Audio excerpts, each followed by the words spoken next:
Dünən Samirə xanım 12 xal verdi, erməni müğənninin taleyini mən bir balaca araşdırdım, indi şoka gələsiniz. 1998-ci ildə Martunidə Ermənistanda dünyaya göz açıb, 1926-cı ilə qədər həmin Martuninin adı Qaranlıq idi. Amma söhbət ondan getmir. Ən maraqlısı odur ki, 2019-cu ildə hərbi xidmətdə olub. Amma harda?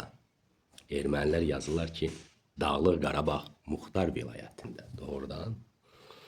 To ist 2020-yə qədər orada xidmətdə olsaydı, müharibə başlayanda demək olar ki, Azərbaycana qarşı vuruşacaqdı. Düzdür? Bu, Dağlıq Qarabağda hərbi xidmətdə olub.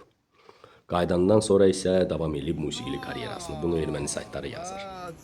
Filip Kirkorovun dostudur, qardaşıdır, ulduzudur. Fərqi yoxdur. Sənət deyilsin, sənətdir. Amma bu insan hərbi xidmətdə olub Dağlıq Qarabağda. Ermənilər orada olanda. İndi isə özünüz bir seçim eləyin, deyin fikirlərinizi.